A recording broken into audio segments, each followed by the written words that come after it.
Shalom saudaraku dalam Tuhan. Saudara, di awal perdebatan Juma menunjukkan diri sebagai orang yang mengerti Alkitab.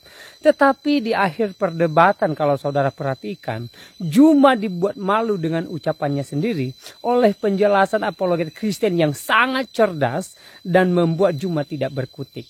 Untuk itu langsung saja kita lihat videonya terlebih dahulu. Setelahnya kita berkomentar di kolom komentar.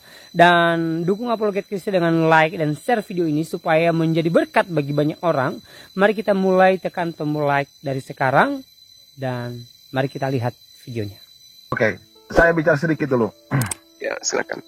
Saya juga sangat prihatin dengan pemahaman yang sangat dangkal oleh saudara Kusuma. Yang pertama, dia mengira bahwa sunat itu adalah membersihkan, sekedar hanya membersihkan kulumnya aja. Padahal orang-orang Eropa aja, orang-orang yang tidak mengenal sunat, baik-baik aja, bahkan lebih sehat daripada orang-orang yang bersunat. Itu terbuktikan dalam fakta dengan kasat mata. Itu yang pertama. Yang kedua, si Suma ini mengira bahwa di dalam Alkitab itu tidak diajarkan soal kebersihan. Mari kita buka di dalam ayat-ayat Alkitab kita dalam 1 Korintus 6 ayat 19-20. Atau tidak tahukah kamu bahwa tubuhmu adalah bait Roh Kudus yang diam di dalam kamu, Roh Kudus yang kamu peroleh dari Allah, dan bahwa kamu bukan milik kamu sendiri, sebab kamu telah dibeli dan harganya telah lunas. Karena itu muliakan Allahmu dengan tubuhmu. Kalau begitu, kalau kita nggak jaga kebersihan tubuh, bagaimana bisa memuliakan Allah? Ya, 1 Korintus 3:17, jika ada orang yang membinasakan bait Allah, maka Allah akan membinasakan dia, sebab bait Allah adalah kudus dan bait Allah itu adalah kamu. Nah di sini ya, di sini kita diperintahkan untuk menjaga tubuh. Dalam Efesus 5:29 dikatakan apa? Sebab tidak pernah orang membenci tubuhnya sendiri, tetapi pengasuhnya dan merawatinya sama seperti Kristus terhadap jemaatnya. Di sini dalam Alkitab ini menjelaskan harus menjaga kebersihan, menjaga tubuh. Bukan tidak ada dalam ajaran ini, namun Alkitab tidak mengajarkan seperti mengajarkan anak-anak TK yang SDM-nya di bawah, yang sangat rendah. Alkitab mengajarkan dengan hikmat dan akal budi. Makanya firman Allah itu harus dipahami dengan Roh Kudus. Tanpa Roh Kudus bagaimana bisa paham? Nah, bicara soal babi itu hanya mengutip ajaran Yahudi tanpa paham. Ya, Muslim tidak dalam catatan Al-Quran tidak ada loh ajaran halal dan haram, hanya mengambil bahwa babi itu haram. Bukan berarti mengajarkan halal dan haram. Itu kamu harus ingat juga. Berapa kali saya jelaskan itu kepada Subat. Namun sampai saat ini dia tidak mengerti. Oke, terima kasih. Nanti saya lanjutkan. Lanjut cuma. Oke, ini yang saya katakan. Bahwa agama Kristen itu punya aturan, ya, tapi tidak berlandaskan terhadap apa yang tertulis, kan gitu. Di awal tadi saya sudah mengatakan begitu. Kejadian 17 nomor 14. Orang yang tidak bersunat harus dibunuh karena melanggar perintah Tuhan. Kan ada aturannya. Itu kan jelas. Lain cerita kemudian ketika kita berbicara mengenai konsep Kristen. Nah, kita pindah berarti. Konsep Kristen adalah konsep baru yang kemudian diajarkan oleh pendirinya di Antioquia dan untuk orang-orang yang berkulub. Tapi kalau di dalam pengajaran para nabi, nggak boleh berkulub, itu nggak boleh. Nah, itu yang saya katakan bahwa Kristen adalah sebuah konsep yang memiliki aturan tapi tidak tertulis, kan gitu. Seperti pelarangan sunat. Ada memang dikatakan di dalam Galatia 5 nomor 2 bahwa jika engkau menyunatkan dirimu, maka Yesus Kristus tidak berguna bagimu. Nah, sekarang yang menjadi acuan, perintah Yesus atau perintah Paulus nih? Karena Yesus sendiri menerangkan di dalam Yohanes 10 nomor 27. Aku mengenal pengikutku, pengikutku mengenal aku. Mereka mengikuti aku dan mendengarkan aku. Menjadi pengikut, Yesus sunat, pengikutnya wajib sunat. Nah, kalau misalnya acuannya adalah Paulus, nah ini kita harus mengingat bagaimana pesan Yesus kepada murid-muridnya. Waspadalah terhadap ahli Taurat. Siapa ahli Taurat ini? Apakah Nabi Muhammad SAW? Bukan. Tapi internalnya mereka sendiri yang akan memborbardir ajaran para nabi. Makanya Yesus mengatakan waspada. Waspada kepada siapa? Ahli Taurat. Paulus ahli Taurat nggak? Ahli Taurat. Nah, kemudian Kristen muncul. Ikut siapa? Ikut ahli Taurat. Siapa itu? Paulus. Pertanyaannya, Pak. Pertanyaan Ya. Pak Juma. Ya. Adakah perintah sunat di dalam kitabmu? Perintah sunatnya secara gamblangnya nggak ada. Oke, saya jelaskan sedikit cuma. Jadi banyak aturan-aturan di dalam perjanjian lama itu kalau di dalam Galatia mengatakan hampir semua itu penebusan dosa itu dengan darah. Kalian salah paham soal sunat. Di dalam kekristenan, sunat itu bukan sebagai perwujudan untuk kesetiaan masuk ke surga, atau cara untuk masuk surga, atau persyaratan masuk surga. Kalau mau sunat silakan, kalau nggak disunat nggak apa-apa. Karena kenapa? Dalam perjanjian lama itu diaturkan aturan itu. Ini kamu harus paham. Karena kenapa? Ya, sunat itu mengeluarkan darah. Ya, di dalam perjanjian baru mengatakan hampir semua pengorbanan itu dalam bentuk darah. Dia mengeluarkan darah. Di sini adalah bentuk pengorbanan dalam bentuk fisik. Jadi apa Rasul Paulus bilang? Ya, bukan sunat fisik lagi, tetapi sunat hati, karena itu sudah digenapi oleh Yesus. Makanya kalau kita baca di dalam di dalam Matius 7, Matius 5:7, Yesus itu apa tujuannya untuk dia mati? Untuk menggenapi tentang hukum atau Taurat yang mana? Taurat dalam bentuk upacara, itu darah. Ini kamu harus tahu dalam pembagian-pembagian. Karena itu Yesus datang untuk menggenapinya. Roma 8 ayat 3 juga memperkuatkan itu semua. Nah, kalau kita merujuk juga ke dalam Kolose 2 ayat 11 sampai 14, sebagaimana sunat adalah penanggalan bagian tubuh tertentu, demikian juga baptisan adalah air, demikian juga baptisan air adalah penanggalan. Jadi kalau dulu ya dosa itu ditebus dengan darah, tetapi karena sudah diganti dengan darah Yesus, sudah itu yang sudah digenapi dalam Matius 5 ayat 17. Nah, tetapi sekarang sudah ada Yesus membuat aturan, yaitu apa? Dengan baptisan air. Kamu disucikan dengan air sebagai Roh dan Roh Kudus atas nama Bapa, Anak dan Roh. Ini yang kalian harus tahu. Jadi kalian harus paham tentang sistem-sistem hukum, aturan-aturan yang ada di dalam perjanjian lama sama perjanjian baru. Karena kenapa? Saya sudah berapa kali menjelaskan kepada kalian bahwa kalian tidak paham tentang arti Taurat. Jadi seakan-akan di mata kalian Taurat itu adalah judul buku. Sebenarnya tidak begitu, Kamu harus paham bahwa Taurat itu adalah mempunyai makna, Injil itu mempunyai makna. Itu harus kamu paham, Ada penjelasan semua hal itu, bukan tidak. Makanya belajarlah untuk bertanya. Baguslah kalau kamu ini dialog dengan saya dengan baik-baik, seperti saya suka. Lanjut aja. Ya, itu makanya aku bilang bahwa teman-teman Kristen ini punya Yahudi punya aturan, ada tertulis. Teman Kristen tidak ada tertulis, tapi dijalankan perintah itu. Yang tertulisnya ditinggalkan, kemudian yang tidak tertulisnya mereka lakukan gitu. Nah, dari mana itu? Juma dapat dari mana? Apakah Juma sudah mengerti tentang Alkitab kami? Ya, saya pasti ngerti, Bang, karena saya menelaahnya dengan akal. Kalau Anda semua kan berdasarkan iman. Berdasarkan. Juma, gitu. sebentar. Beda itu, beda. Ya, akal sebentar. dan iman beda. Gitu, di situ perbedaan kita di situ. Yang dimaksud Juma, ya, itu apa sih? Nggak ada aturan lalu dijalankan. Nah, Itu sekarang begini, Bang. Yang tertulis itu seperti di dalam Matius 5. Jangan kau menyangka. Jadi nggak boleh kita mereka-reka bahwa Yesus itu datang untuk meniadakan hukum Taurat. Nah, sekarang Kristen apa? Hilang semua Taurat itu kan. Padahal Yesus, jangan kau menyangka, sebelum langit dan bumi lenyap, diplesetin lagi dikatakan sebelum mati di atas tiang salib. Oke, sudah 1000 kali saya katakan tentang penjelasan Taurat. Di dalam Alkitab, translate atau terjemahan bahasa Indonesia menggunakan kata dua, hukum Taurat. Tetapi di dalam terjemahan asli hanya mengatakan Torah.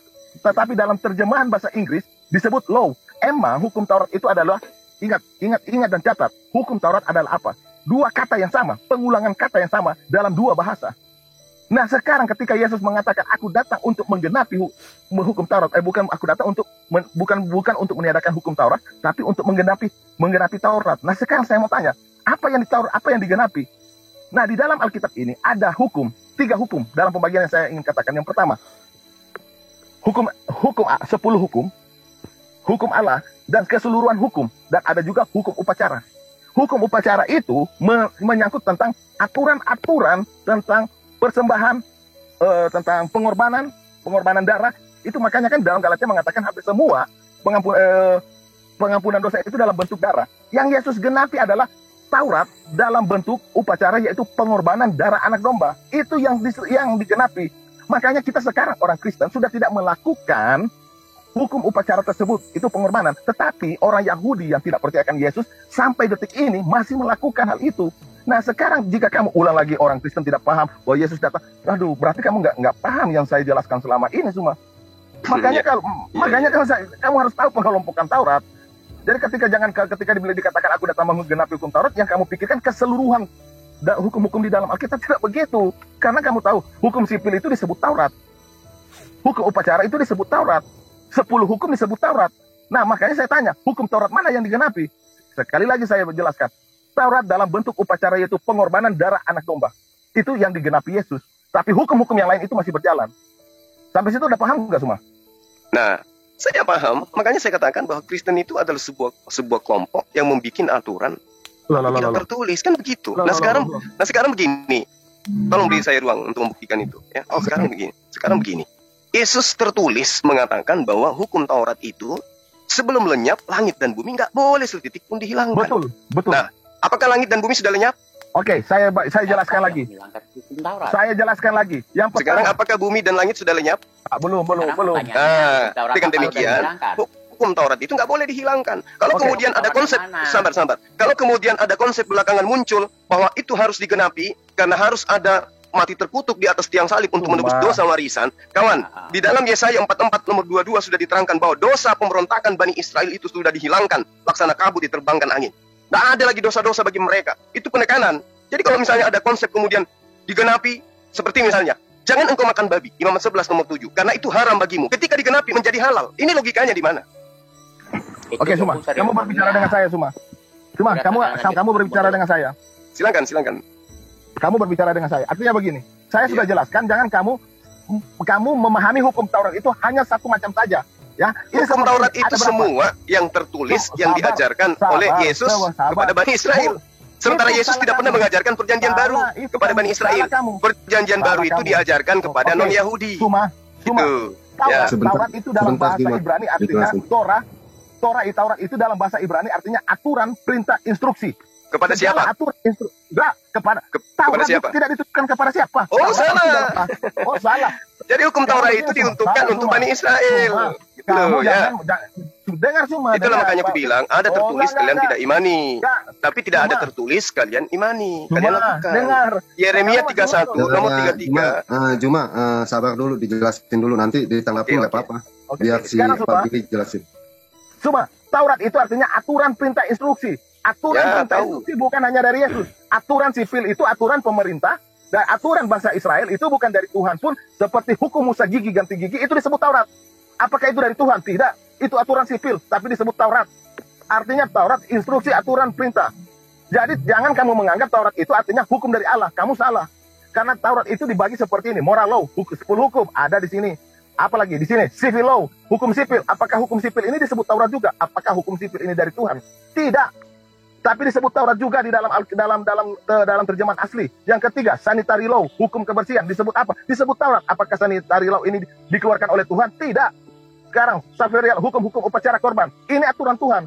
Tentang apa? Tentang upacara, tentang Ka'bah yang mengatur upacara agama bangsa Israel. Semua itu dalam bentuk yang digenapi adalah sacrificial law atau upacara korban. Ini yang digenapi. Cuma ini, selama langit dan bumi ini masih ada, 10 hukum masih jalan, sanitary law masih jalan, Dictionary law masih jalan. Selama langit dan bumi masih ada, yang digenapi hanya apa? Hanya hukum upacara. Udah paham sampai situ kamu? Kamu mau bolak-balik gak seperti Itu yang kubilang ya, bahwa yang tertulis di dalam pengajaran Yesus itu tidak Anda imani kemudian. Lalu kemudian mengambil sebuah konsep yang tidak tertulis, Anda jadikan sebagai sebuah jaminan saya kasih contoh. Kebenaran gitu ya. Saya kasih contoh. Kali Yesus mempunyai Taurat, yaitu apa? Baptisan, perjamuan, kabarkan keselamatan ke seluruh penjuru dunia. Itu perintah Tuhan. Itu perintah Yesus. Itu instruksi Yesus. Yang tidak dikenal oleh yang namanya Isa. Who is Isa? Siapa Isa? Makanya gue bilang, jangan dangkal memahami kata Taurat. Makanya kamu itu bolak-balik dijelaskan semua. Hanya sampai situ kemampuan kamu. Saya boleh bicara? Terus kamu mau mengelabui kita Kristen? Sorry, nggak akan mungkin. Saya tidak pernah mau mengelabui. Saya hanya berdasarkan data. Makanya dari awal saya bertanggung jawab dengan pernyataan saya. Itu loh Bang. Yesus mengatakan, meskipun yang paling terkecil. Oke? Iya. Ini aja Juma kau di sini kan Juma ini kan Muslim. Jadi Juma menjelaskan Al-Qur'an, enggak usah menjelaskan Al-Qur'an. Juma gini. Jadi jangan ini Bang. Ini tolonglah menjadikan kami jadi Pak Juma kan berkesempatan untuk menjelaskan Al-Qur'an, Pak. Jadi jangan Bapak menjelaskan Alkitab kami. Ini kayak ini kayak pendeta Lamsen, alergi dibahas kitabnya. Saya tidak alergi. Soalnya kamu itu tidak mengerti. Oh, kita adu Bang, kita adu yang ngerti saya atau Abang. Abang itu berdasarkan iman, saya akal gitu loh. Apa susahnya memahami kitab Abang? Kira-kira apa susahnya? Bahasa Indonesia kok. Al-Qur'an kamu aja. Begini saya tanya. Bahasa Indonesia kok. Siapapun bisa memahami ketika mendudukkan kitab Anda itu dengan menggunakan akal. Bukan. Akal, Pak. Sekarang aku Akal. mau nanya, tolong Gitu. jelasin. Apakah kamu disuruh mengimani Taurat dan Injil? Betul. Benar Gimana sekali. cara mengimaninya? Mengimaninya dengan cara memahami bahwa Allah pernah mewahyukan kitab kepada Nabi Musa alaihissalam, lalu kemudian kaumnya merubah daripada isi daripada Taurat itu. Jadi pertanyaannya, kamu mengimani Taurat dan Injil sekarang itu udah dirubah? Betul. Tapi kamu disuruh mengimani? Ya. Dari? Gimana Kan? cara kamu ngimaninya, tapi kamu tidak tahu isinya? Aduh Pak, saya katakan kepada Bapak, kami umat Islam itu, fondasi keimanan kami adalah beriman kepada kitab-kitab terdahulu. Apa maksudnya itu? Kami meyakini bahwa Allah sebelum mewahyukan Al-Quran, Allah pernah mewahyukan kitab-kitab sebelum Al-Quran, yaitu Taurat, Zabur, dan juga Injil. Taurat itu bagi Islam hanya sebuah judul. Sekarang saya minta kamu sebutkan 10 buku Musa secara berurutan. Ya dalam Al-Quran itu enggak seperti itu caranya. Aduh, Bapak gimana sih tuh imanin tapi nggak tahu isinya? Kamu imani Taurat yang mana? Bentar. Nah, itu yang dimaksud Juma. Juma mengimani Taurat. Juma mengimani Zabur, Juma mengimani Injil yang diturunkan oleh Allah SWT. Betul. Lalu yang diturunkan oleh Allah SWT, Tauratnya, Zaburnya, Injilnya, itu masih ada apa enggak? Ya, sekarang saya tanya kepada Abang, pertanyaan yang sama. Habis ini saya jawab, Abang juga jawab. Jawab dulu dong. Iya, saya akan jawab. Dengar, sahabat saya dengar. Saya akan jawab. Tapi setelah saya jawab, saya ajukan pertanyaan yang sama, boleh? Oke, silakan. Oke, baik. Fokus saja bro, buat topik. Ayo, buat topik. Udah, ini sudah topik ini Bang, udah topik. Ya. Taurat dan Injil ya. Oke, silakan. Ya, oke. Nah, sekarang begini, Al-Quran itu datang kemudian. Dia datang belakangan, menceritakan fenomena yang terjadi terhadap kaum terdahulu. Apa yang diterangkan oleh Al-Quran? Wala talbisul haqqa bil batil wa taktumul haqqa wa antum ta'lamun. Orang-orang Yahudi itu mencampur adukkan kebenaran yang datang kepada mereka dengan kebatilan. Lalu kemudian Al-Quran juga menerangkan bahwa orang-orang yang dahulu itu mengingkari apa yang Tuhan berikan kepada mereka. Wadat katsirum min ahlil kitabi law yaruddunakum. Nggak usah pakai Arab, Nggak bisa, Bapak bertanya tentang Islam. Emang gue umat terjemah. Nggak bisa, Pak, nggak bisa. Bapak nggak boleh ngatur itu. Saya bukan Kristen. Kristen nggak mampu menunjukkan original teks kitabnya. Jangan Anda samakan dengan saya. Sorry, ya. Sorry, Pak. Saya Muslim, Pak. Saya Muslim. Aja ngomongnya, Bro. Sebentar. Saya Muslim. Saya harus percaya diri terhadap kitab saya. Nggak seperti orang sebelah. Jangan kayak itu dong, kayak anjing gila. Alladzina atainahumul kitaba ya'rifuna kama ya'rifuna abna'ahum. Orang-orang Yahudi, orang-orang Nasrani yang telah diberikan kitab oleh Allah berupa Torah dan juga Injil, itu mereka merubah daripada apa yang diberikan kepada mereka. Itu. Bang Juma, can you calm down a little bit? Calm down. Betul. Ini giliran saya ditanyai kan? Giliran saya menjawab pertanyaan kalian kejang-kejang. Coba. Ayo. Tanya dong, ayat Ini mana giliran nih, saya ditanyai. Innal ladzina yaktumuna ma anzalallahu minal kitabi wa yastaruna bihi thamanan qalila. Ini saya ditanyai. Kenapa giliran saya menjawab kalian kejang-kejang? Betul. Kagak, Juma, saya bilang. Sekarang giliran saya bertanya kepada Anda. Sebentar. Apa yang dijawab sama Juma itu nggak merujuk sama pertanyaan saya. Nanti kita buktikan. Saya terangkan kepada Anda. Sesungguhnya orang-orang Yahudi, Nasara menyembunyikan apa yang telah diwahyukan Allah kepada mereka. Sekarang kita buktikan. Pertanyaan yang sama. Apakah sahabat Kristen di sini bisa menunjukkan kepada saya kitab Taurat yang diwahyukan Allah kepada Nabi Musa? Oke. Sebentar. Sabar. Tunjukkan. Saya minta tunjukkan kitab Taurat Musa. Ayo. Ada yang bisa buka kamera tunjukkan kepada saya mau lihat. Sabar, Juma. Saya tadi tanyakan, tapi kagak dijawab. Saya sudah menjawabnya, kawan. Anda menanyakan mana kitab Taurat, mana kitab Injil, ya kan? Anda katakan itu kan? Saya jawab, innal ladzina yaktumuna ma anzalallahu minal kitab. Saya tidak mau mengada-ngada. Al-Quran saya yang menjawabnya. Sesungguhnya orang-orang Yahudi Nasara menyembunyikan apa yang diwahyukan Allah kepada mereka. Artinya Tauratnya Juma kagak tahu. Apa tuh? Iya, berarti Taurat, Zabur, Injil artinya udah kagak ada. Atau Juma bukan tidak ada, tapi dicampur adukkan antara hak dan yang batil. Gitu. Berarti maksud Juma ada yang disembunyikan. Sebentar maksud Juma firman Tuhan bisa dicampur adukan sama manusia gitu. Jadi sabar. Itu dalilnya di kitabnya Bani Israel itu ada. Jangan engkau menambahkan, jangan engkau mengurangi. Artinya ada perintah itu, ada indikasi akan ditambahkan, akan dikurangi. Nah, kalau Anda membantah dalil itu, sekarang tolong tunjukkan kepada saya Tauratnya Nabi Musa itu mana coba? Menimbulkan pertanyaan. Dan sekarang pertanyaan saya, pertanyaan yang sama. Tunggu sebentar, ini belum kelar. Apanya yang Anda mau kelarkan? Jawaban saudara menimbulkan pertanyaan. Apakah firman Allah itu kekal? Firman Allah kekal, Pak. Aturan Allah itu kekal. Berubah, Pak. Sabar. Yang tidak kekal itu adalah bukunya, Pak. Sabar, kita kejar dulu apa kata Juma. Yang tidak kekal itu bukunya, kitabnya yang terdiri dari kertas dan juga tinta, itu yang tidak kekal. Tapi perintah Allahnya itu kekal, Bang. Gitu. Nah, sekarang coba tunjukkan Taurat Musa kepada saya. Ini ada Kristen berapa di sini? Saya sendiri. Tunjukkan kepada saya kitab Musa. supaya ini Al-Quran terbantahkan. Oke, saya akan terbantahkan. Saya nanya dulu. Menurut kamu mana ayat yang mengatakan bahwa Taurat itu sudah dirubah? Ayat yang mana? Coba kamu tunjukkan dulu semua.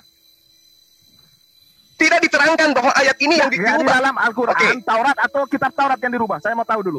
Yang paling Aturan Tuhannya yang datang kepada mereka, kitab Torahnya yang mereka sembunyikan, yang mereka tambahkan dan mereka kurangi. Oke, saya kasih tahu kamu bahwa anak kamu itu main fitnah. Sekarang kalau fitnah, dengar, kalau fitnah, tolong kasih saya ruang. Kalau Allah saya mau fitnah, tunjukkan kepada saya kitab Torah Musa. Sejak kapan? Sejak kapan ada ayat mengatakan Tuhan memberi kitab Taurat? Sejak kapan? Nabi Musa menerima 2 loh batu di Bukit Sinai. Tunjukkan kepada saya 2 loh batu itu. Ayo, silakan. Itu dalam bahasa. Jangan nangis. Baca ceritanya. Ayo, itu teman-teman Kristen. Dan ditulis lagi. Teman-teman Kristen. Nggak ngerti. Tunjukkan ke saya, yuk. Tunjukkan ke saya. Sebelum itu sudah ditulis. Udah, gini. Halo. Pertanyaannya bego banget sih. Ya, kalau bego tunjukkan aja kitab Tauratnya Musa. Sekarang gue tanya sama lo. Injilnya Isa mana? Nah, sekarang sama. Injilnya Isa mana? Saya kan sudah jawab tadi. Jangan goblok. Bentar, Mas. Injil Isa mana? Itulah. Saya. Taurat yang diceritain Muhammad mana? Bentar teman-teman, Juma tadi pagi kan saya bilang diskusi secara enak. Lalu saya udah prediksi Juma pagi-pagi ntar juga begitu lama, sekian menit, sekian jam begini. Nah itu Juma yang saya mau ya, diskusi secara elegan lah. Kita belajar sama-sama ya. Juma sekali lagi ya. Ini Juma kan bukannya jangan bukannya saya sendiri nih, saya dikeroyok. Jangan begitu. Ini saya satu-satu ya. Nah tentang tadi pertanyaan saya itu kagak merujuk sama jawaban sama sekali loh. Aku suka Juma yang tadi loh, yang pertama awal. Iya, yang aku tadi bilang pagi. wow. Seneng banget. Tiba-tiba kok kayak gini Juma. Ada apa ini? Ada apa masalahnya? Jangan Aduh. keluarkan saya. Kenapa kalau saya masuk di grup-grupnya orang-orang Kristen aku terus ditendang keluar? Kenapa? Apakah kalian kalau saya masuk di grup kalian itu akan terguncang, Pak Ade? Itu perempuan itu siapa perempuan tuh? Jok, masalahnya Jok, kau tukang ini, tukang apa namanya, tukang tipu-tipu. Tahu nggak? Dan tukang menghina-hina. Si Jo nih, berkatalah dengan baik, seperti yang diajarkan sama Al-Quran kamu. Tapi kau yang jadikan ini hancur, tahu nggak? Tolonglah yang baik, jangan kayak anjing gila. Aku mau nanya, bisa? Sebentar. Kita lanjutkan aja tadi bro. Apakah itu gimana? Nggak apa-apa, kayaknya aja. Aku kepingin kembali Juma yang pertama kali aku dengar. Sebelum aku tidur, can you do that for me please? Yang be nice, be gentle. Ya. Enak tadi dia ngomongnya. Aduh, saya bilang enak sekali dengar suara si Juma. Oke, saya minta maaf. Yang co-host, si Jo jangan di ini ya. Dia kan nggak punya otak tuh. Lagian kalau misalnya si Jo masuk, itu bikin malu si Juma juga. Mungkin nggak tahu ya kalau kasih masuk Juma dukung si penghujat yang nggak ada otaknya, ya nggak tahu juga kalau Juma dukung. Iya. Soal apanya? Enak tadi Juma yang santun ngomongnya, aku aja ini senang dari New York dengernya enak. Oke, lanjut. Iya, silakan. Ya, jadi Juma saya tekanin lagi ya. Kita kan diskusi nih secara elegan ya. Apalagi Juma udah pengalaman ya. Pengalaman istilahnya pengalaman bercerita banyak lah gitu. Tahu betul atau enggak itu tergantung nonton ya, gitu. Biasa lah, gitu. Apalagi Juma pengikutnya banyak. Nah nanti kalau Jumanya ngamuk-ngamuk, penontonnya ngamuk-ngamuk gimana? Oke teman-teman, lanjut teman-teman. Si siapa? Erdi? Ya. Oke, jadi tuduhannya kan di dalam Quran mereka ini dan itu ya, kesannya seperti sudah dirubah. Nah, harusnya kawan kita semua memahami latar belakang turunnya ayat itu seperti apa, ya kan?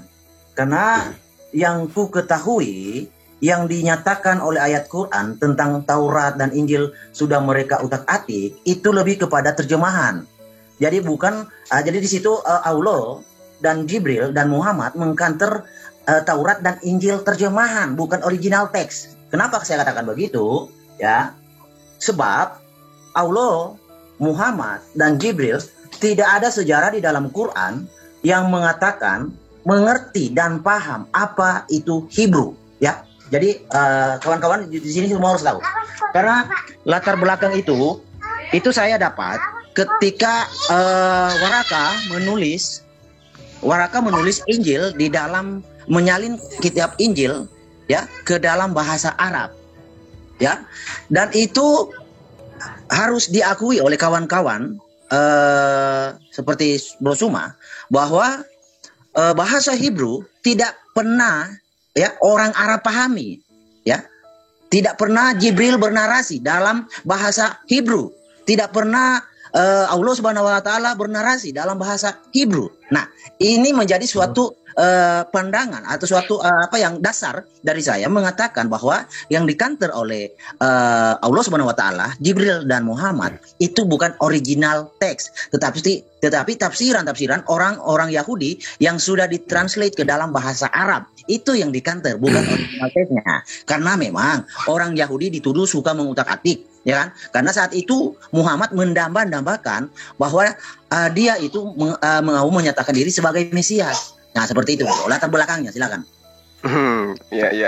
Jadi kalau cuma bicara siapapun bisa, Bang, tanpa data gitu ya.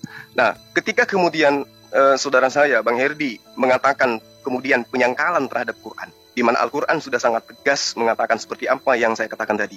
Innal ladina yaktumuna ma anzalallahu minal kitabi.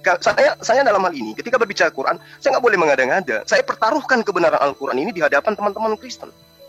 Gitu. Saya nggak mau terjemahan aja. Alkitab saya loh yang menerangkan itu.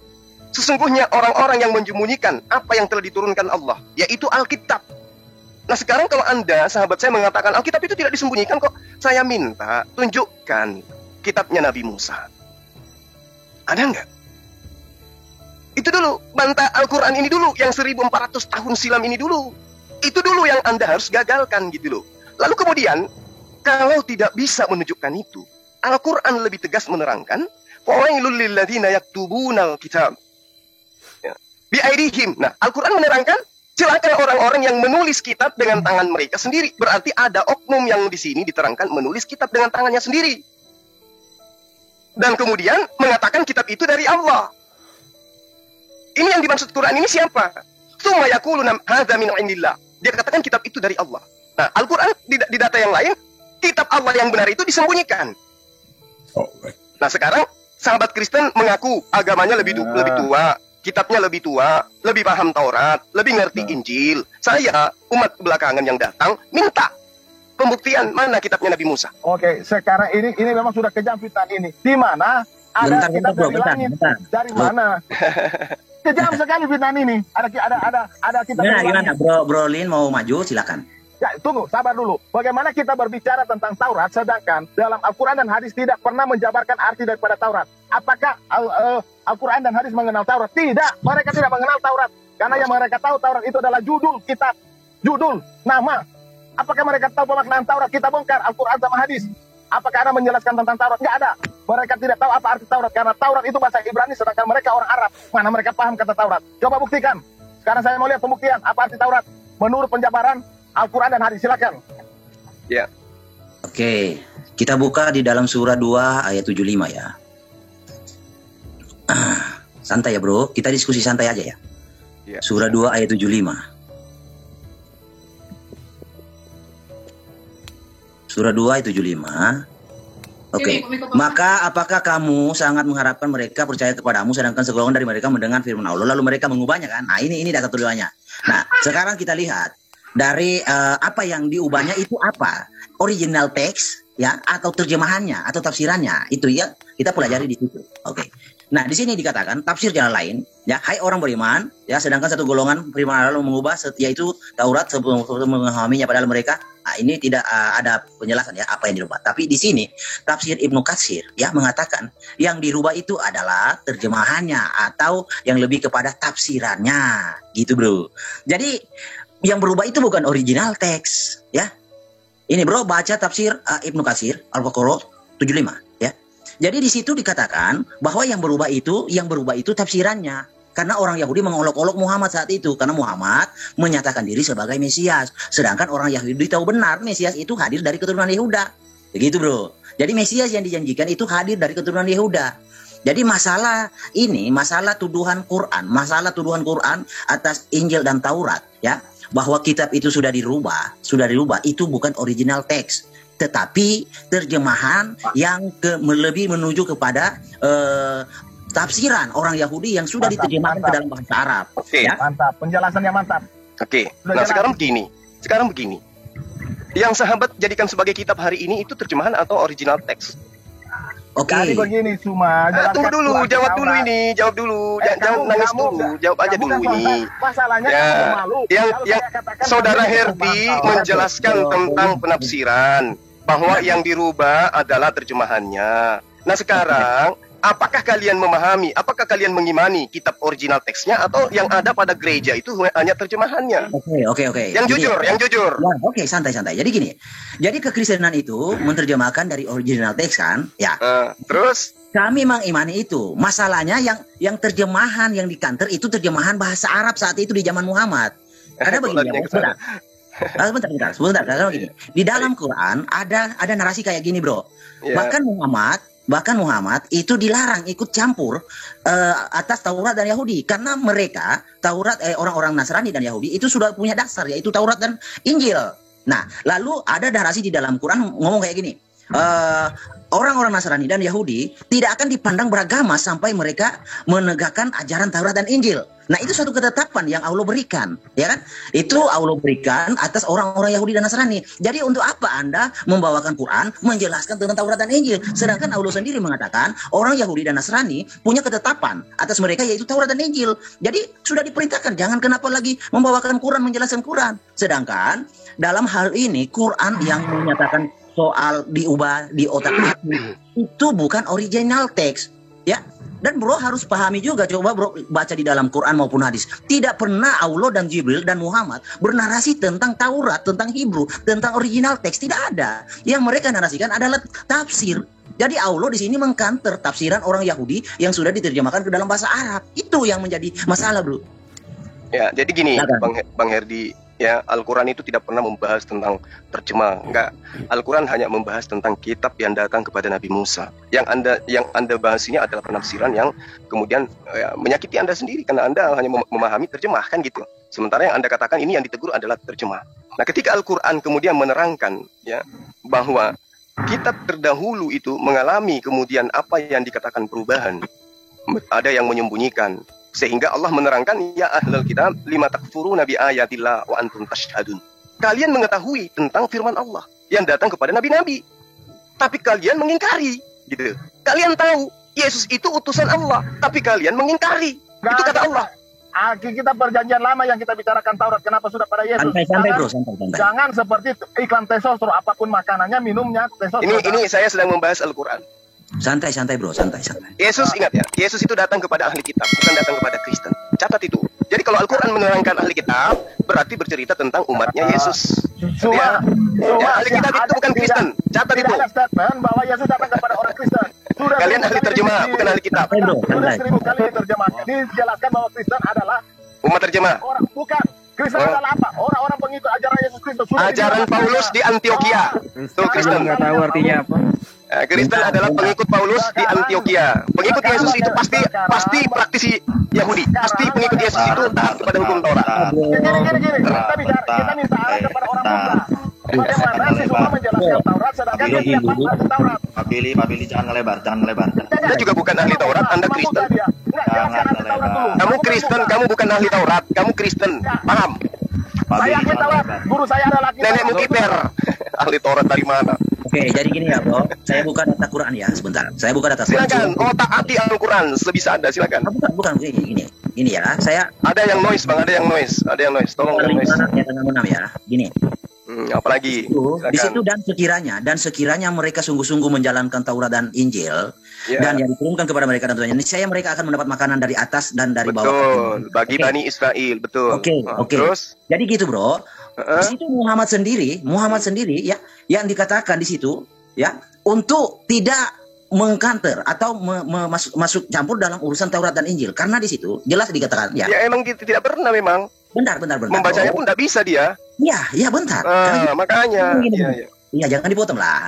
Jadi gini, ini kan suatu ketetapan yang Allah berikan. Nah, kalau Taurat dan Injil itu sudah diubah, bro, artinya ini suatu pernyataan yang konyol dari Allah Subhanahu wa taala yang Maha Kuasa. Oke? Paham maksud saya? Nah, karena di sini dan sekiranya mereka sungguh-sungguh menjalankan Taurat dan Injil, dan ternyata sekarang Taurat dan Injil yang Anda imani sekarang, yang lagi kita diskusikan, menurut Anda itu sudah diubah, ternyata ini sesuatu narasi yang konyol dari Allah Subhanahu wa taala. Nah, saya jelaskan karena ini adalah Al-Qur'an. Bentar, satu lagi bro, satu lagi. Surah 5 ayat 43. Ya, ini aja dulu satu. Kalau sudah terbantahkan satu, maka semua percuma Anda akan. Silakan. Dan bagaimana mereka mengangkatmu menjadi hakim? Ya, mereka ini bagaimana mereka mengangkatmu? Ini merujukmu kepada Muhammad. Padahal mereka punya Taurat dan di dalamnya hukum Allah, kemudian mereka berpaling sesudah itu dan mereka sungguh bukan orang-orang yang beriman. Nah, di sini Muhammad dilarang oleh Allah untuk masuk campur kepada Taurat. Nah, ya kenapa? Kenapa di sini? Kenapa? Jadi di sini dan bagaimana mereka mengangkatmu menjadi hakim. Jadi kalau dasarnya bro, bertanya Taurat itu kalau Allah mengkantar Taurat yang sudah dikorupsi, artinya kalau itu Taurat itu sudah tidak ada, artinya bahwa Allah Edi aku buat kita istri. Tolong jangan. Jadi gini, giliran saya dong, Bang. Kapan saya bisa bicara kalau begini? Anda seenak untuk bahas Quran. Saya nggak boleh bahas. Silakan. Saya. Sebentar. Yang co-host kalau si Jo langsung di remove. Jadi banyak begitu co-host kan saya bilangin si Jo jangan diterima, kasihan si Juma nanti, bikin malu si Juma nanti dia. Iya, soalnya Bang Juma. Iya. Saya senang waktu Bang Juma baru masuk tadi, enak banget nada bicaranya. Di dalam forum diskusi memang gitu, Mbak. Forum diskusi memang kayak begitu. Tadi kan kita belum diskusi gitu. I know. Cuma biasanya panggil Uti, nggak panggil Uti gitu. Siapa ya tahu boleh juga. Ukti itu artinya saudara perempuanku. Boleh nggak apa-apa. Iya. Cuma kan nanti takutnya dibilang saya GR. Kalau saya bilang iya saudariku. Cuma kan bisa lu buat katanya. Ada aja. Bentar. Tadi jadi kembali ke tema yang tadi, Bang, yang dibawa oleh Bang Jelasin belum selesai. Si Malik lagi jelasin belum kelar. Biar dia jelasin dulu sampai selesai ya. Boleh. Silakan. Bang, oke, saya jelaskan ya. Jadi gini bro, kalau memang Taurat dan Injil itu sudah dikorupsi atau sudah seperti dituduhkan oleh Allah itu sudah diubah, maka apalagi dasarnya Allah mengatakan kepada Muhammad dalam surah 10 ayat 90. Ya, jika 94, jika kamu Muhammad dalam keraguan-raguan, kamu bertanyalah kepada ahli kitab. Nah, ahli kitabnya sudah diubah, sudah diutak-atik. Ini kan perintah yang konyol bro menurut saya. Ya. Nah, saya jawab boleh. Oke. Nah, itu adalah ayat sindiran. Ayat sindiran. Bagaimana mungkin kemudian satu, beliau bertanya kepada ahli kitab. Sementara kitab mereka itu sudah bercampur aduk.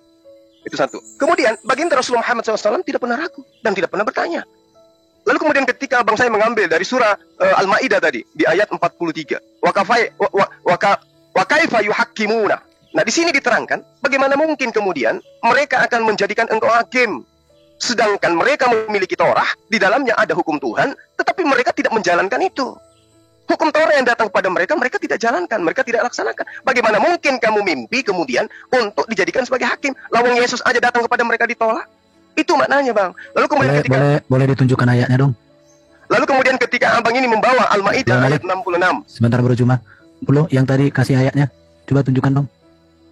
Walau annahum aqamut Taurah wal Injil wa ma unzila ilaihim min rabbihim. Itu diterangkan di dalam surah Al-Maidah ayat 66. Dan sekiranya orang Yahudi ini, tolong kalau saya menjelaskan kenapa nggak bisa diam kawan-kawan. Mana darahnya bro, datanya tadi kita lihat.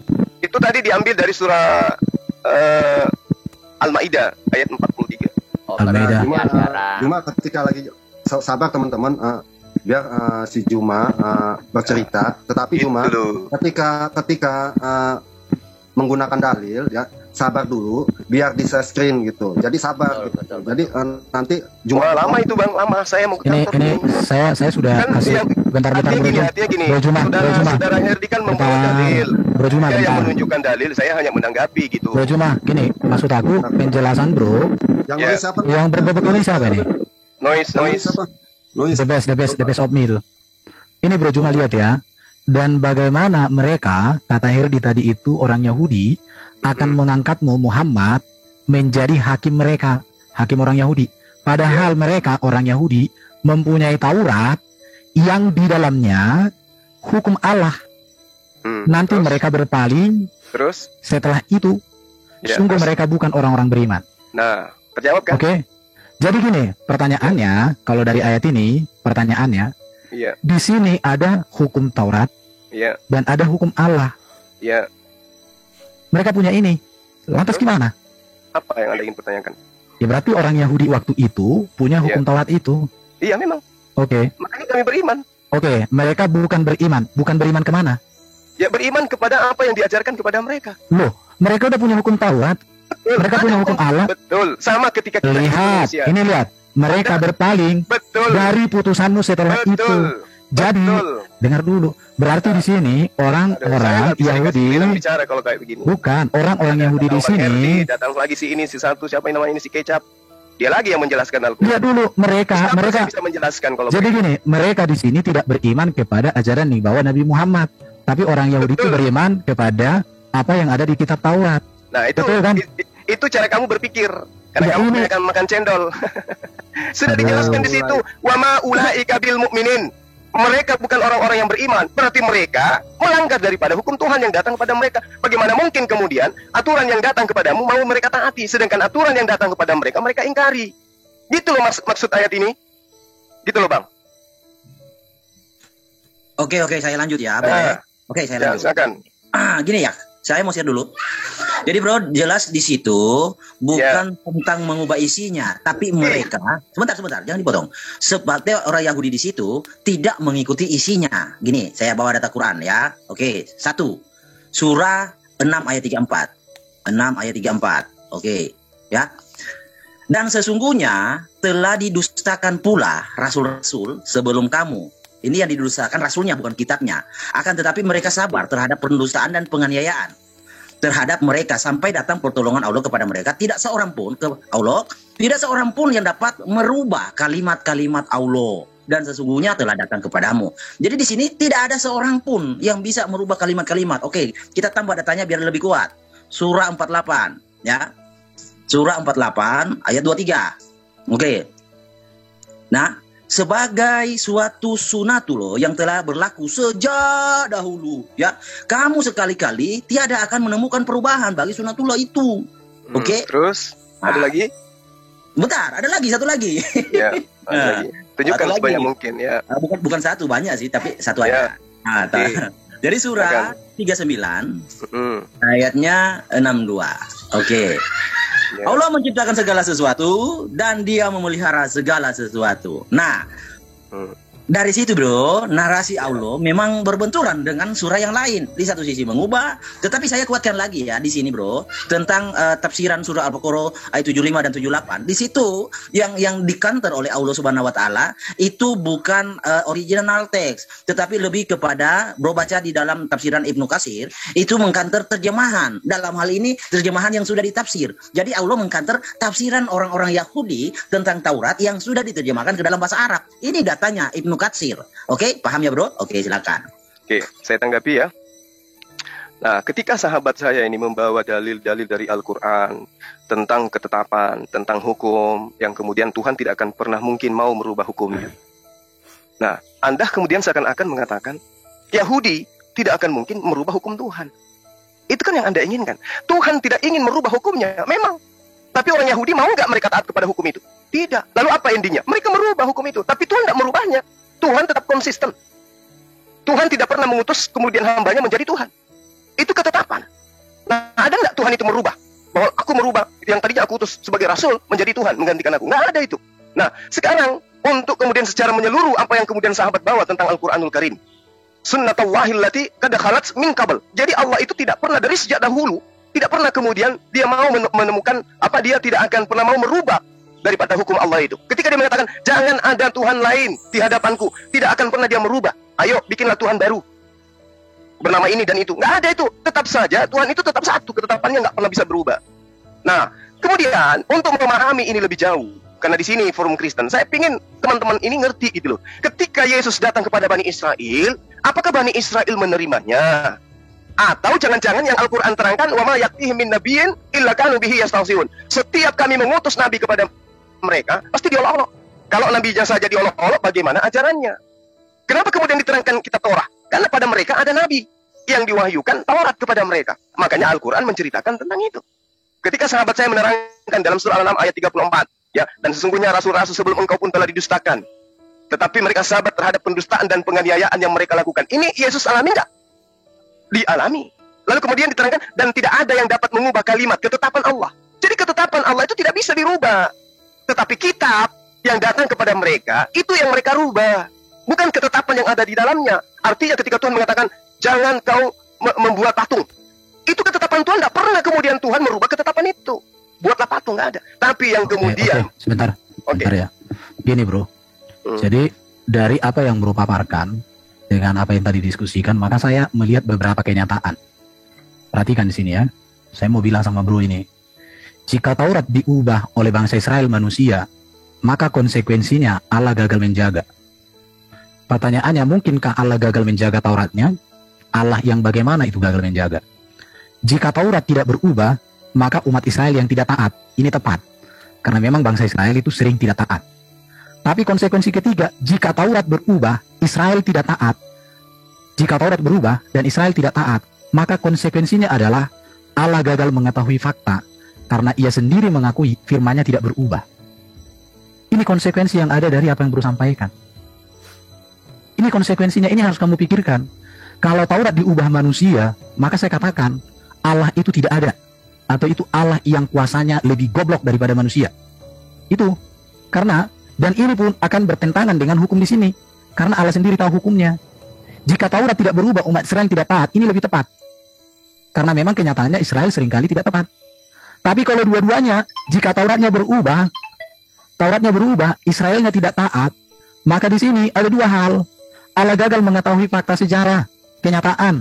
Karena ia sendiri mengakui firman Allah tidak berubah. Dan di satu sisi, dia juga mengakui, Allahmu itu mengakui bahwa di dalam Taurat itu ada petunjuk, ada kebenaran, ada di sana hal-hal yang baik. Bahkan masih disuruh bertanya. Sekarang kamu pikirkan ini kau tuntaskan. Ini problema kalau Quran mau berbicara tentang hukum Taurat. Ini problem. Kamu pikirkan aja sendiri, yang mana mau kau pilihkan. Silakan kau tanggapi. Iya, jadi lucu ya. Jadi Tuhan itu memiliki aturan main. Tapi kemudian aturan mainnya ini dituangkan di dalam sebuah pengajaran. Loh batu, kemudian disalin. Ya, nah ini yang mengalami perubahan, tapi hukum Tuhannya tidak. Gitu loh. Kalau kemudian Anda mengatakan Tuhan Alfa menjaga kitabnya, tidak ada data seperti itu, nggak ada. Lain dengan Al-Quran. Inna nahnu nazzalna dzikra wa inna lahu lahafizun. Itu jaminan kami yang mewahyukan kitab Al-Quran. Kami juga yang menjaganya. Tidak ada dalil yang sama seperti itu dalam Torah. Hanya ketetapan Tuhan yang tidak bisa dirubah oleh manusia. Bahwa sehebat apapun manusia merubah ketetapan Tuhan, itu Tuhan tidak mau. Tapi kalau kemudian mereka merubah, itu pelanggaran. Makanya diterangkan di dalam Al-Quran seperti itu, bahwa orang-orang terdahulu gemar menyembunyikan. Apa yang disembunyikan? Ya, perintah yang datang kepada Tuhan. Kenapa? Karena ingin mereka rubah. Tapi tidak mau, Tuhan tidak mau merubah ketetapan itu. Tetap aja ketetapan itu seperti itu. Oke, ini di dalam Alkitab bro. Ini harus kamu pikirkan ini. Semua yang hidup adalah seperti rumput. Dan segala kemuliaannya seperti bunga rumput. Rumput menjadi kering dan bunga-bunga gugur. Tetapi firman Tuhan tetap untuk selama-lamanya. Inilah firman yang disampaikan Injil kepada kamu. Tetap untuk selama-lamanya. Ini di dalam surat Petrus ini. Petrus itu soko guru dari Yesus. Ya. Sebentar, saya selesaikan dulu. Bentar dikit lagi.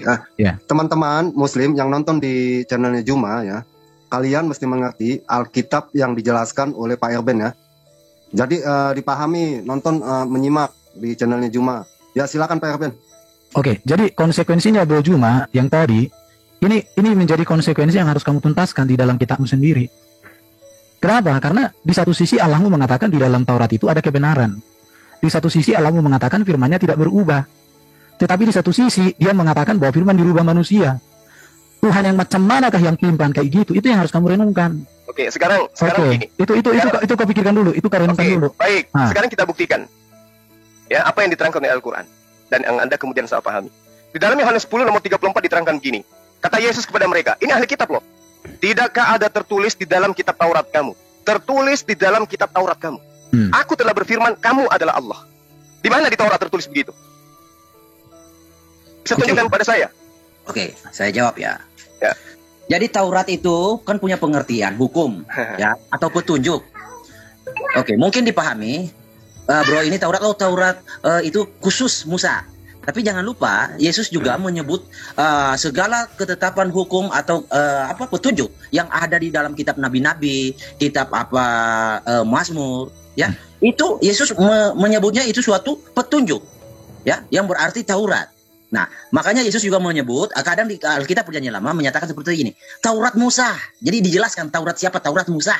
Memang secara kata Taurat itu Musa ya, Taurat Musa. Tetapi ada petunjuk-petunjuk kepada para nabi. Makanya Yesus menjelaskan, aku datang untuk menggenapi apa yang tertulis di dalam Taurat Musa. Dijelaskan, ada Musanya. Jadi Taurat Musa, kitab para nabi, dan kitab Mazmur. Nah kayak gitu bro. Jadi Taurat itu berisi bermakna petunjuk. Yang dimaksud di situ adalah petunjuk. Karena di dalam kitab Taurat Musa, nabi-nabi dan Mazmur itu ada petunjuk-petunjuk tentang penjelasan seperti apa dan bagaimana Mesias itu hadir. Seperti itu bro. Nah kita lanjut soal tadi yang tuduhan Quran. Nah tadi sempat saya dengar Anda mengatakan bukan merubah lagi, tetapi menyembunyikan. Nah menyembunyikan dengan merubah beda bro. Menyembunyikan ada, tetapi tidak diungkapkan. Nah kalau merubah itu ada, tetapi sudah diedit. Itu merubah ya makna katanya. Jadi memang tuduhan Quran di dalam tuduhan Allah di dalam Quran memang tumpang tindih. Ada mengatakan diubah, ada mengatakan disembunyikan, ya kan? Nah, tapi yang pasti bro, kalau memang Taurat dan Injil itu diubah secara secara data di dalam Quran, saya mau share boleh? Sebentar saya selesaikan dulu tadi supaya pertanyaannya terjawab. Oke. Nanti bro ke situ ya. Bro cuma perhatikan ya. Jadi ini penggunaan kata Allah di dalam Alkitab. Ini konteks Taurat. Supaya bro ada data. Nanti jangan diulang-ulang lagi diajari. Kata Allah di dalam Alkitab itu Perjanjian Lama bukan nama diri, tapi gelar kepenguasaan. Sebab nama diri Allah adalah Tuhan Yahweh. Oke, kata Allah dalam Alkitab terjemahan lain dari kata Elohim dari akar kata El. Tunggu bang siapa nama ini bang Erben? Nama Tuhan dalam Bible dalam Alkitabnya orang Yahudi siapa nama Tuhan? Nama sebagai gelar kepenguasaan, sebagai kepenguasaan menunjukkan kepenguasaan itu YHWH. Apa arti YHWH? Ya, YHWH itu sampai sekarang ini disebut pun nggak tahu orang. Tapi nanti sebentar. Loh, ada sejarahnya. Tapi esensinya kan pertanyaan yang pertama dulu dong. Jangan pertanyaan kedua, nanti saya jelaskan. Perhatikan ya, Tuhan huruf besar semua itu. Allah sebagai gelar kepada Tuhan pencipta alam semesta. Baru yang berikut, Musa diberikan otoritas menjadi seperti Allah bagi Firaun. Karena ini berbicara kepenguasaan. Kata Allah di situ, Anda terjemahkan itu dari kata apa? Berarti kamu bawa nama Allah itu apa? Terjemahan dari kata apa itu Allah? Cuma jangan dipotong dulu, nanti coba dijelaskan. Saya ingin tahu. Bukan. Anda menyebut kata Allah itu dari terjemahan apa dalam bahasa Ibrani? Makanya kalau orang ngomong kau dengarkan. Orang bisa terangkan dulu kau bawa nama Allah. Sementara kamu nggak ngerti. Kau lihat nggak di layar? Kau lihat nggak di layar tulisannya? Ibraninya kata Allah itu apa? Elohim. Ini lihat di layar. Apa? Elohim? Iya, dari akar kata El. Astagfirullahaladzim. Ya Allah. Dari akar kata El. Elohim, Eloa, Elruah, Elroi. Di mana kamu? Ini orang bodoh banget sih. Kamu belajar di mana, Erben? Cuma jangan dipotong dulu. Kau tuh dapat panas. Elohim itu terdiri dari dua kata, saudara Erben.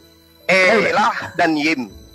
Ya, ini orangnya bodoh banget sih kamu. Ya, kau udah ada data di layar, lihat ini. Diterjemahkan dari kata Elohim, dari akar kata El. Artinya yang ilahi. Makanya kalau orang ngomong, orang tunjukkan data, baca, pakai mata, dan pakai otak, pakai telinga mendengar. Jangan kayak anak TK terus. Saya ngomong itu selalu data, nggak asal ngocos. Lihat ini. Lihat ya, Musa diberikan otoritas menjadi seperti Allah bagi Firaun. Keluaran 7 ayat 1. Karena itu berbicara kepenguasaan. Allah juga dipakai sebagai gelar kepada dewa-dewi sesembahan kaum non-Israel atau sesembahan palsu yang dibenci oleh Tuhan Sang Pencipta. Datanya ada semua. Saya tunjukkan lagi ayat yang kamu kutip tadi dari Yohanes. Allah sebagai gelar kepada Juma di video tadi, mereka membahas Alkitab terkait ketuhanan Yesus Kristus.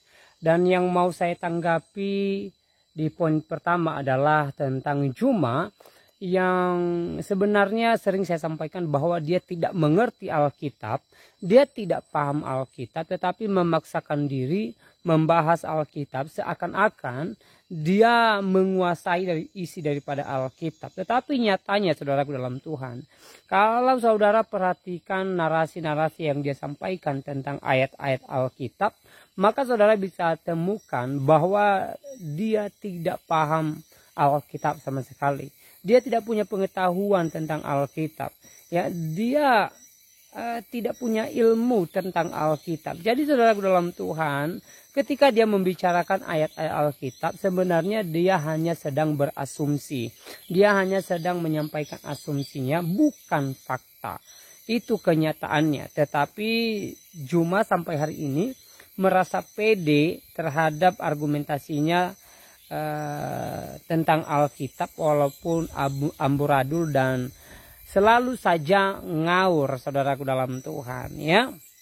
Nah, hal kedua yang boleh kita lihat di video tadi adalah anugerah Tuhan, pertolongan Tuhan, dan penyertaan Tuhan buat kekristenan melalui hamba-hamba Tuhan, termasuk hamba Tuhan atau seorang apologet Kristen di video tadi, di mana Tuhan memakai beliau untuk meluruskan pernyataan Juma, sehingga ketika Juma berusaha memutarbalikan fakta kebenaran Alkitab, ya, apologet Kristen di video tadi meluruskan apa yang menjadi pernyataan Juma dan menyatakan kebenaran Alkitab bahwa Yesus Kristus adalah Tuhan dan Juru Selamat bagi orang percaya. Beliau membuktikan di dalam Alkitab bahwa Yesus berasal dari sorga. Yesus Sang Firman yang telah datang ke dunia ini. Beberapa ayat beliau sampaikan sebagai jawaban terhadap pernyataan Juma. Dan tentu apa yang beliau sampaikan merupakan alkitabiah dan penjelasan beliau sesuai dengan apa yang disampaikan oleh Alkitab.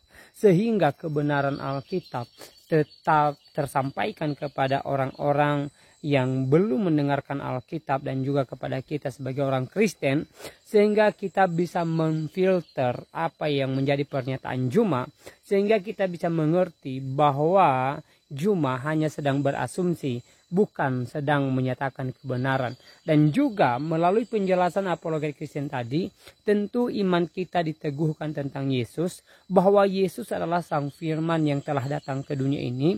Yesus adalah Allah yang telah datang ke dunia ini untuk melepaskan orang percaya dari belenggu dosa, sehingga setiap orang yang percaya kepadanya tidak binasa melainkan beroleh hidup yang kekal sesuai dengan Injil Yohanes pasal 3 ayat 16. Dan di video saya sebelumnya juga atau sebelum ini saya sampaikan bahwa hanya Yesus yang pernah mengatakan bahwa dia pemilik sorga. Hanya Yesus yang pernah menjanjikan sorga bagi orang percaya kepadanya. Hanya Yesus yang pernah mengatakan dia pergi kepada Bapa untuk menyediakan sorga. Dan di tempat di mana dia berada, orang-orang kudus, orang-orang percaya pun dibawa ke sana. Sehingga sukacita sorga menjadi kepunyaan orang-orang percaya kepada Yesus Kristus. Nah, saudaraku dalam Tuhan, kalimat besar itu hanya pernah disampaikan oleh Yesus, bahkan tidak pernah kita dengarkan dari mulut para nabi atau para rasul lainnya, atau tokoh-tokoh Alkitab lainnya, ataupun tokoh sejarah di dunia ini. Ya, hanya Yesus yang pernah menjanjikan keselamatan kekal bagi orang percaya kepadanya. Bahkan ketika Yesus di atas kayu salib, dia bersama-sama dengan dua orang yang merupakan penjahat. Dan satu orang di antara penjahat ini, ya, kemudian percaya bahwa Yesus berasal dari sorga dan Yesus akan bangkit dari antara orang mati dan Yesus naik ke sorga, sehingga dia mengatakan bahwa Tuhan, ketika kamu pergi kepada Bapa, ingatlah aku. Dia hanya berkata ingatlah aku.